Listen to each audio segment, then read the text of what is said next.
Time for sound design. In this video, I want to explore the concept of maximalism and see what I can learn from this for music composition and music production. So you often hear people talk when it comes to music about minimalism and stripping down their setup and using only a few instruments and a few layers to create music, which is great. So less is more, all that kind of stuff. But I want to contrast that and go exactly the opposite route today. Maximalism is a reaction against minimalism. It's an aesthetic of excess. The philosophy can be summarized as more is more. And I want to see if you use one synthesizer on 100 different layers, if we can get interesting results and take away some learnings from this. I will show you now in Ableton what I did. How did I create 100 synth layers? And then after that, go into the learnings from this approach. So I first play you a snippet of the 100 different layers, and it sounds like this.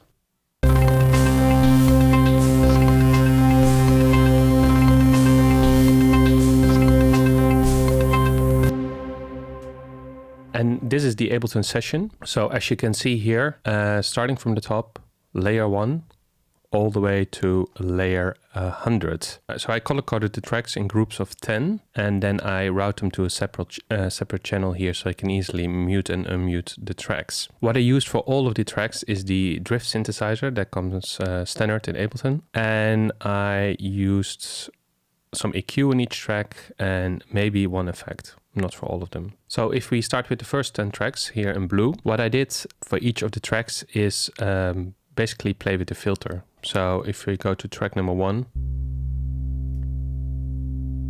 it's a very filtered sound and it's all the way panned to the left.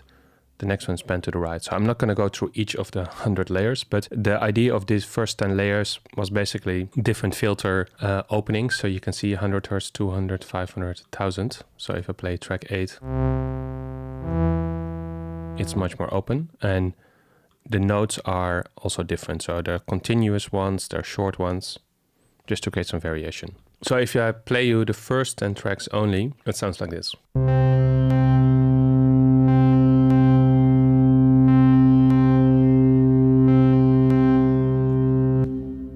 So this is quite okay. It doesn't really feel like it's 10 layers. It's still quite manageable, I would say. Going to the second group of 10 layers, I changed the approach a little bit. So I still use the drift synthesizer, but I only use one oscillator and I use a sine wave. So the first layer sounds like this. Just a low sine wave. So each layer on its own is not that impressive, but then when we play all the 10 layers together of group 2,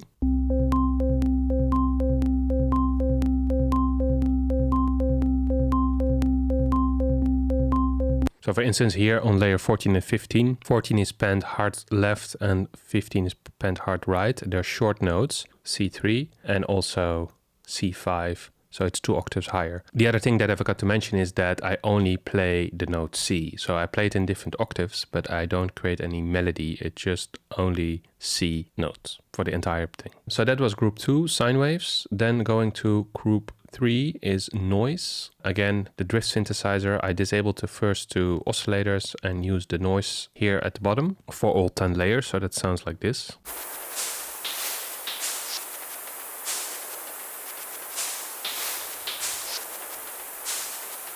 And as you can see from here, that there are different loop lengths. So there are tracks that have 4-bar loops, 1.5 bar loops, 3-bar loops. So you get a bit of variation in that way. So if I show all the notes, a lot of short notes. So it's not continuous drones, it's just different kind of rhythms basically. Then moving on to group number 4 here in yellow. And here I only use one oscillator and it's a square wave for all of the 10 tracks. So it sounds like this.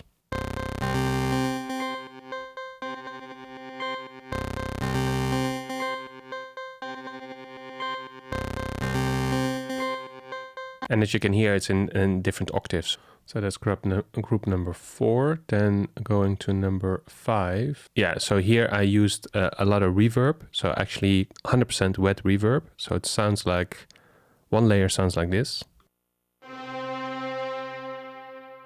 And all the 10 layers together sound like this.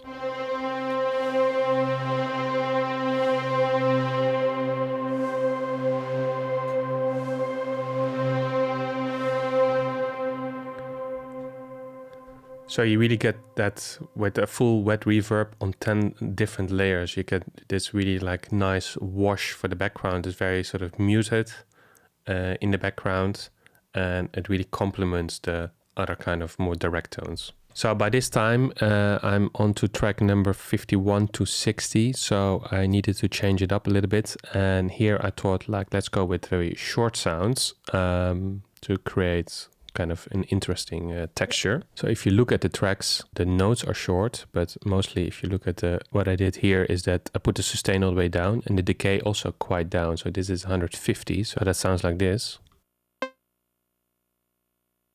So very short sounds, but if you have 10 layers of short sounds, then you create this.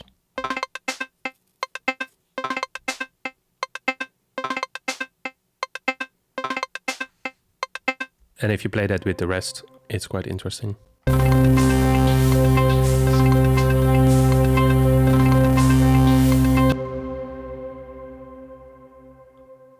Going to group number 7, so track 61 till 70. Here I use the track delay function. So here on the right in Ableton, if you enable here the D at the bottom, you can say if the track falls behind or ahead of the main beat. So what I did is I actually only used one note, and one single note sounds like this. But then with the 10 layers of playing the same note with different track delays, it sounds like this. So you get a sort of more full sound. Group number 8. So the first 5 tracks of group number 8 are very low notes. They're C2, but I lowered the octave as well here of the drift synthesizer. And the last 5 are high notes, and they're all short, so it sounds like this.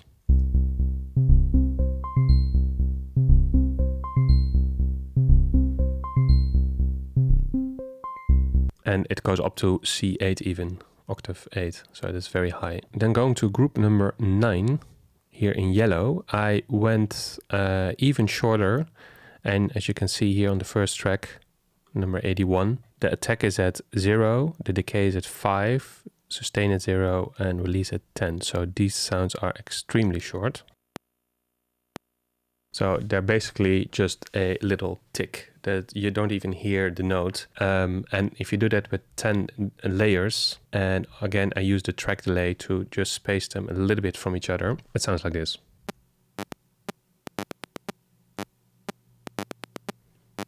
So the first 5, the note plays at exactly the same time in the MIDI clip, but I use the track delay to delay it with 10, 20, 30 and 40 milliseconds. Then the next 3 are at the same time with track delay, and then I use the other 2 tracks to put some notes in between.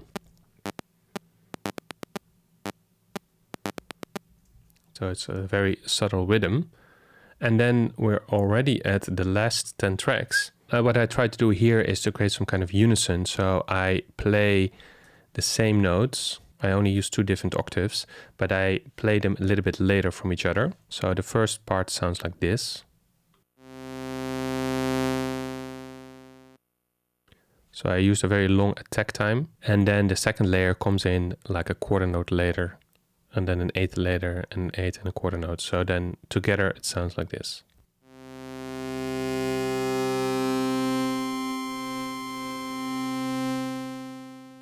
And then I also used panning, so it feels like an auto pan effect kind of, that you go from left to right a little bit, but it's just panning off the individual notes that creates that effect. So that's it, 100 tracks with the drift synthesizer in Ableton. Of course, you can't really distinguish each of the different layers. That's not really the point here, but the point was to see if you can actually get to 100 layers and if it's something that's actually somewhat pleasant. So what did I learn from using this maximalism approach in music composition? So the first thing I learned is a lesson in persistence. So creating 100 layers is much more difficult than what you think. So when I started and I had the first 10 layers, I was like, okay, this is good. I can do this. It's not so difficult. But by the time I got to the number 50, I actually thought about giving up, because 50 layers of one synth is a lot. So then I was like, okay, I need to continue to get to 80. I left it for that day. I came back to it another day, and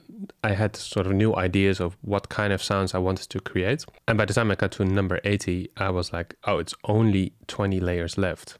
which is kind of normally when you have in a track 20 layers of a synthesizer or multiple synthesizers, that's already a lot. But here, when I got to number 90 and there was only 10 left, I was like, oh, this is easy. I can create another 10 layers. So it really kind of shifts your perspective in what you can, how much you can use from something.